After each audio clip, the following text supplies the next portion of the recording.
अध्यात्म विज्ञान कोई धर्म या संप्रदाय नहीं है, ये स्पिरिचुअल साइंस है जो कुदरत के कानून पर आधारित है। ये विज्ञान पूरे ब्रह्मांड के सभी रहस्यों को उजागर करता है और जीवन के सभी पहलुओं को समझने के लिए एक नई दृष्टि देता है। इसी को आर्ट ऑफ विजन कहते हैं, दुनिया को देखने की एक नई दृष्टि, जो अध्यात्म विज्ञानी परम पूज्य स्वामी श्री कमलेशानंद जी के निर्देशन में सनातन सत्य का अनुसंधान कर हमारे जीवन को प्रकाशित करे। जय सच्चिदानंद। धर्मो બધા થિયરી છે ને સ્પિરિચ્યુઅલ માર્ગ આખું સાયન્સ છે। સાયન્સ ઉપયોગ કરવા માટે હોય અને ધર્મ ક્રિયા કરવા માટે હોય। સાયન્સમાં ક્રિયા જે ક્રિયા થઈ રહી છે એમાં સાયન્સ શું છે એ તમારે દ્રષ્ટિથી ખાલી જોવાનું છે, એમાં કશું કરવાનું કે ના કરવાનું આવતું નથી। ધર્મોમાં કરવાનું આવે, દરેક ધર્મોમાં અલગ અલગ પ્રકારની મેથડ હોય, ડુઅરશીપની, રિચ્યુઅલ્સની, કોકે જે કોતે, એટલે એ ધર્મ જુદી વસ્તુ થિયરી છે। શું છે? અને દરેક ધર્મની થિયરી કેવી હોય? અલગ અલગ પ્રકારની હોય, પણ સાયન્સ અલગ અલગ ના હોય, બધામાં એક જ હોય। એ યુનિવર્સલ ટુ સાયન્સ જાણવું, that is the goal of my life. એ હોવો જોઈએ। એ સાયન્સ જાણવું છે, સમજવું છે, એપ્લાય કરીને રિયલાઇઝ કરવું છે, that is the goal of my life. હવે કહે છે કે આ જગતને જો જેમ છે તેમ સમજી શકીએ તો જ આપણને ખ્યાલ આવે કે ખરેખર સુખ બહાર નથી પણ અંદર છે। આ તો મારી બિલીફ બહાર છે એટલે સુખ ભાસે છે પણ છે નહીં। આજે જે ગમે છે કાલે ના ગમે, આજે ના ગમતું હોય કાલે ગમાડવું પડે, એનું નામ દુનિયા।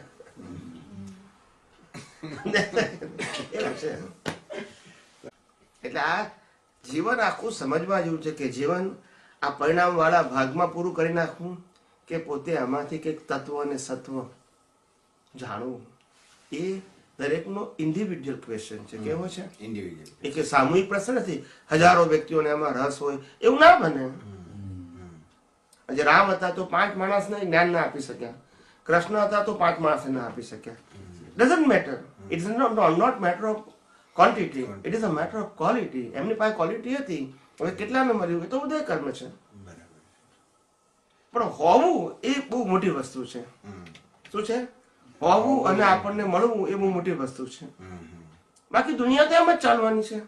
રામ હતા ત્યારે એમ ચાલતી હતી, કૃષ્ણ હતા ત્યારે એમ ચાલતી હતી, ને મહાવીર હતા ત્યારે એમ જ ચાલતી હતી। કેટલાક જ જીવો એને એવો હોય કે જેનો રસ હોય, એમાં ખોળતા હોય કે ભાઈ આવું આવું જેના થકી હું મુક્તતાની અનુભૂતિ કરી શકું, એવું જ્ઞાન, એવું વિજ્ઞાન ક્યાં છે, કોની પાસે છે, એ ખોળતા હોય। બાકી તો કળિયુગમાં, સતયુગમાં બધા ખોળે જ નહીં, બધાને એમાં રસ પણ ના હોય।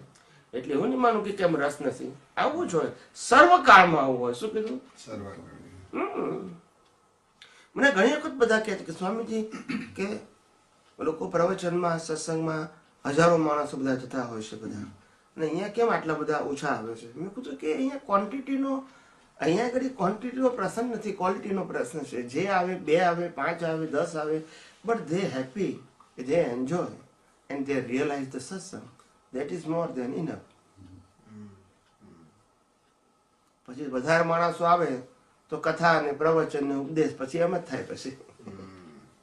તો આપ એવું કહેવા માંગો છો કે આ જીવનના પ્રત્યેક સંજોગોમાં દરેક વ્યક્તિએ આ સનાતન દ્રષ્ટિ રાખીને જળ કમળવત જીવન જીવવું જોઈએ કે ભાઈ જે છે એ હિસાબથી છે, એને ધક્કો મારવાનો નથી, હિસાબો ફરજિયાત છે, એવું આપ કહેવા માંગો? કારણ કે ફળ સ્વરૂપે હોય તો ફરજિયાત જ કહેવાય। એટલે એ હિસાબોને ધક્કો નથી મારવાનો, જે જેમ છે એમ એનું એઝ ઇટ ઇઝ એક્સેપ્ટ। વિજ્ઞાનનું કામ હિસાબોને બદલવાનું નથી। બરાબર। વિજ્ઞાનનું કામ હિસાબ અને તમે કોણ છો એને છૂટા પાડે છે। હિસાબ છે એ કુદરતી રચના છે અને તમે છો એ સ્વતંત્ર છો। એ સ્વતંત્રતા વાળો ભાગ ક્યારે પરતંત્ર થતો નથી, અને પરતંત્ર ભાગ છે એ ક્યારે સ્વતંત્ર થતો નથી। પણ આ માન્યતાને કારણે સ્વતંત્રતા પોતાને ફીલ થાય છે, એ તો અજ્ઞાનતા છે। પરતંત્રતામાં સ્વતંત્રતા ફીલ થાય છે, એ તો અજ્ઞાનતા છે, અને એ જ કાઢવાનું છે।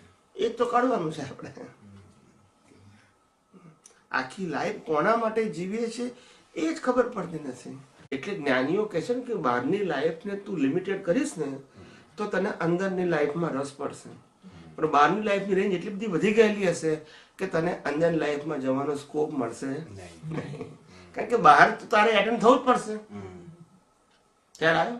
એટલે એટલી બિઝી ને એટલી હેક્ટિક હશે કે પછી તું અંદર જઈ શકીશ નહીં. સમજાય છે ને?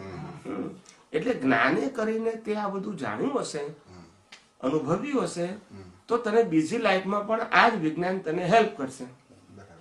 ખ્યાલ આવી ગયો ને? પણ વગર વિજ્ઞાન તું આ લાઈફ આટલી હેક્ટિક જીવી રહ્યો હોઈશ તું, અને પછી તું એમ કે મને શાંતિનો અનુભવ થાય, સુખનો અનુભવ થાય, ના થાય કોઈ દિવસ.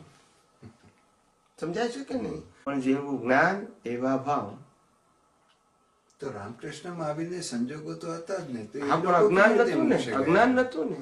અજ્ઞાન એટલે શું કહેવા માંગો છો? અજ્ઞાન એટલે હું શરીર છું, હું શરીરને ચલાવનારો છું, અને શરીરનો ભોગવટો એ મારો ભોગવટો છે, એ માન્યતાથી જ્ઞાનીઓ મુક્ત થઈ ગયા હોય. માટે શરીરને આધારે આ પ્રાપ્ત થતા સંજોગોમાં એમને કોઈ લેવા દેવા ના હોય, એટલે રાગ દ્વેષ થાય નહીં. સમજાય છે ને?